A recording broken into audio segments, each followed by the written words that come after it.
Joy must sing in the night to face change unafraid. I think one of the major reasons for nervousness is that people are afraid to face change. We must be willing to see the beauty in the hard lessons of life. If you go to the movies and you see a tragedy or you see difficult times, great tests, you come away feeling uplifted, exhilarated. You feel you've learned something. But if the same thing happens in your own life, do you feel that way? Because of your attachment to things, you suffer. But if you could hold back even from the night, if you could learn to sing, joy must learn to sing in the night. That means if you can be joyful even when things are going badly, if you can learn to feel that the joy you have is not dependent upon the circumstances surrounding you, then whatever happens in the way of change won't affect you. Most people are like skiers who commit themselves in one direction and aren't ready to make a turn when the slope demands that they turn, and being committed to go forward when the slope demands that they go left, they fall. Most people are committed to a particular direction, whatever it might be, and when life changes, then they fall apart, they fail, they get unhappy. Now, what we've got to begin with, if we want to learn how to live properly, is to realize that the very nature of life is change. You can't get away from it. It's just the way things are. You won't remain the same person you are today. You won't have the same fortunes. You may find that the money that you've earned will suddenly be taken away from you by a lawsuit, by illness, by unfortunate investment, whatever it might be. The thing is, are you going to fall with the failing of your fortunes? Most people do. And the reason for nervousness is not after the fact. The reason for nervousness, to a large extent, is the fear preceding that fact, the fear that it might happen. Nervousness is just sort of incipient fear, you might say. One reason for nervousness is this wish to cling to things, circumstances as they are, and wish that nothing change. That attachment is the cause for this tension that produces nervousness. There's another reason for nervousness, and that is that people become nervous by not having enough time to themselves to sort of sit back and get back to their center once again.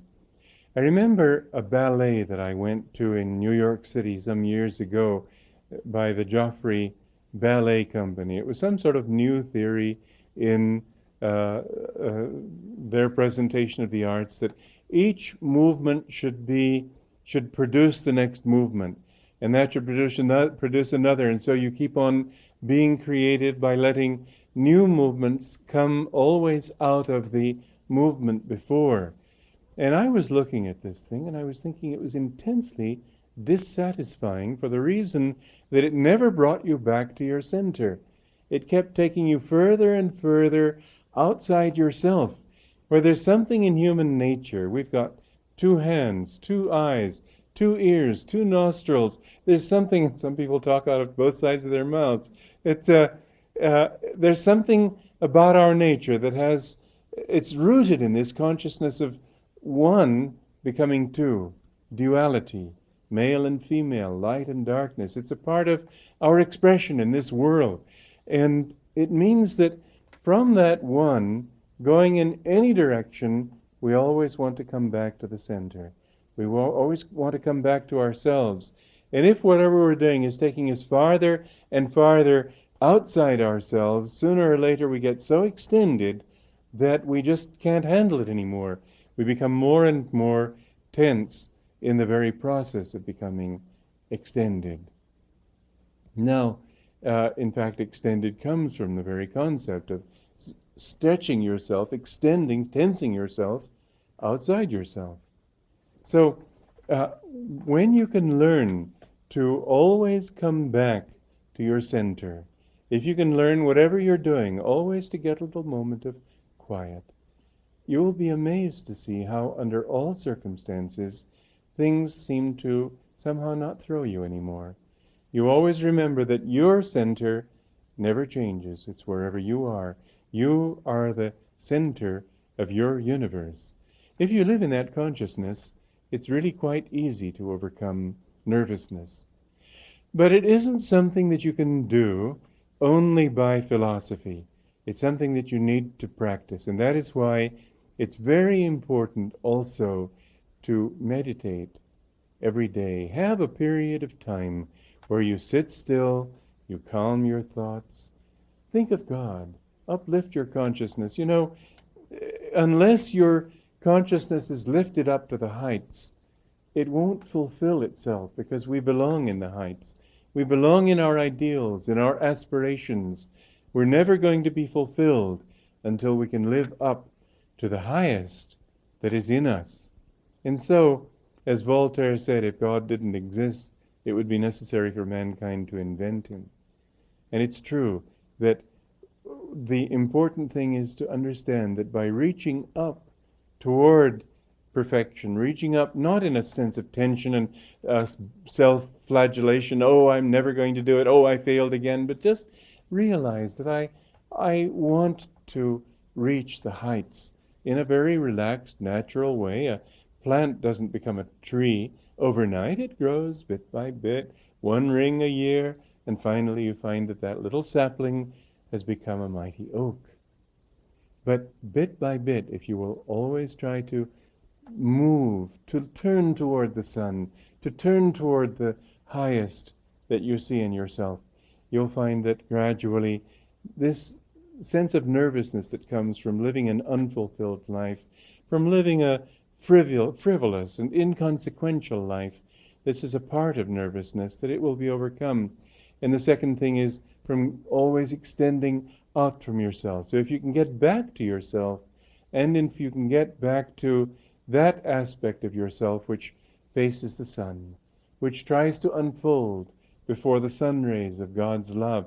If in meditation, in other words, you don't just sit there and sort of be quiet but brood on your problems, open your mind to God. Be still and know that I am God. This is what God says in the Psalms.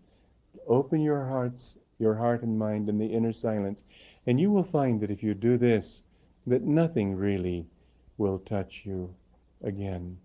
Now, there are many little things that you can do in order to overcome nervousness. One is to accept the fact that whatever is. So much of our problems come from fear, from anticipation, not from fulfillment. I remember many years ago, I was only 22 when I was first put in a position of having to lecture to people, most of whom were much older than I, 40, 50, 60. And there was naturally the temptation to feel nervous. And I thought, well, why do I want to be? What makes me think of being nervous? And I realized that it was essentially the fear of being thought a fool.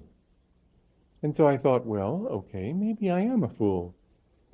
And just accepting the possibility that I was a fool, and therefore it didn't really matter if people found out about it or not, because it was the reality, I found that I could relax, and I could really feel almost a little sorry for them because they had to be there to listen to me, rather than sorry for myself because I had to be listened to. You see, the essence of it is simply accepting reality as it is. One way to accept reality as it is not to think about yourself too much. Forget yourself and you'll never be nervous. Think about a broader reality. Think about how all the other people in the audience might be reacting. Think about how, if this is so, for example, what if you fail? That's one of the big reasons for fear. And as a result of that fear, reasons for nervousness. But if you can say to yourself, well, but if I fail, I still have my life, I still have my health, I still have my intelligence, I'll try again. You know, the secret of success is not never failing. Rather, I would say the secret of success is failing, but learning from your failures. Always using each failure to point you in a better direction, to help you to focus better, to understand that failure itself is only a stepping stone to success. If you approach your work that way, you'll never be nervous, because you'll think, whatever I've done, I can always do it better. Facing reality rather than wishing that other things were real, this is one of the necessary attitudes for overcoming nervousness. There are physical things you can do to overcome nervousness too, because nervousness goes hand in hand with tension. To overcome tension, one thing that will help you is to inhale, tense the whole body, and then throw the breath out and relax. You see, many parts of your body are tense without your even knowing it consciously. When you sort of equalize the flow of tension all over the body after inhaling, and then exhale and throw all the breath and all the tension out, even those parts of your body that were tense without your being conscious of it will become automatically relaxed. So here's something you can do then. Inhale deeply, tense, throw the breath out, and relax. Do that 2 or 3 times. Now, another thing that can help to bring relaxation into the body is to do some deep breathing. The tension in the body is often related to the production of too much carbon dioxide, which then has to be pumped through the blood to the hearts and exhaled. Oxygen helps to purify the body of that carbon dioxide and to make it therefore automatically relaxed. You'll find that when your body's relaxed, it's a lot easier for your mind and your heart's feelings, your emotions, to be relaxed also. So deep breathing, tensing and relaxing, getting a certain amount of exercise to keep your body fit. One of the most marvelous systems for learning to relax your body is the system called yoga postures or yoga asanas. Doing a few of those positions every day, it's very different from calisthenics. The postures themselves are so designed as to relax the body, to make a person become more centered in himself, more internalized, and then automatically the nervousness that so many people feel will just not enter into his mind. I have to say that really I'm never nervous. And I think the reason that I'm not is that I follow these principles. But I remember one time, many years ago, I had to lecture to 2 very different groups of people. It was in a school, and it was a religious school, but many of the children, although many of the children had come because they wanted a religious education, others had been sent there by their parents because they were problem children. And the last thing they wanted was a religious education. If I'd talked to either group, I'd have known what to say. But to know how to talk to both groups, to reach both groups in the same talk, created a certain amount of, I realized I was feeling slightly nervous to juggle such 2 different realities. And that's another point then. When you're juggling different realities, when you're stretched out too thin, when you're trying to bring together too many opposites, then that creates tension. And the only way I was able to face that occasion, and I think this suggestion will hold in all circumstances, was just very determinedly, even though I had these 2 things to do, to relate to in my talk, never lose my inner center. And as I clung to that, then my nervousness went away. I just had to affirm it more than usual. If you can learn to be centered in yourself, if you can learn to understand that everything that you do begins from that center, then you'll see that whether you go left, whether you go right, whether you stop, whether you move, all of it is under your control. So meditation is one of the most important things, and in conjunction with that, keeping your body not only fit, but doing that kind of exercising that will relax your body. Another important thing is diet. Because if you eat junk food, if you eat a lot of sugar, that'll keep you sort of hyped up all the time anyway. Learn to eat more calming foods. This is actually, I'm a vegetarian for that reason. I found that many people in eating meat tend to be more nervous for the simple reason that there are so many toxins they take into their systems, and also the thoughts of the animals when they're being killed, the fear, the terror, the anger, all of this comes into the body. People who eat a lot of meat tend to be much more susceptible to upsets of emotion, to tension, nervousness, and so on, where a vegetarian diet does help to calm you. The attitude of your mind is probably the most important thing of all.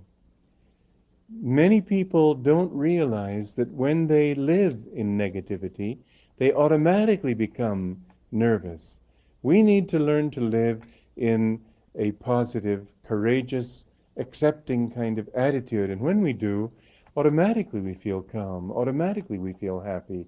I wrote a song many years ago, which was sort of fun. It'll probably shock you a little bit for me to sing this song because it's so different from the other kinds of music that I've written. But it's all with this basic thought in mind that if you will, not in the name of being honest, be honest to the lower aspects of reality, but be open to the higher aspects. Be open to the sun. Be open to the hope in this world. Be open to the potential for goodness in people and in yourself. Some people will say that's not being realistic, but in truth that's the real realism. That's the true realism, because it's from that level that you can make things happen. It's in relation to that higher reality that you can see that these things that keep people low in their attitude, in their consciousness, are not reality. They are illusion. They are a delusion of the mind. So let me sing this song now. It's called The Non-Blues.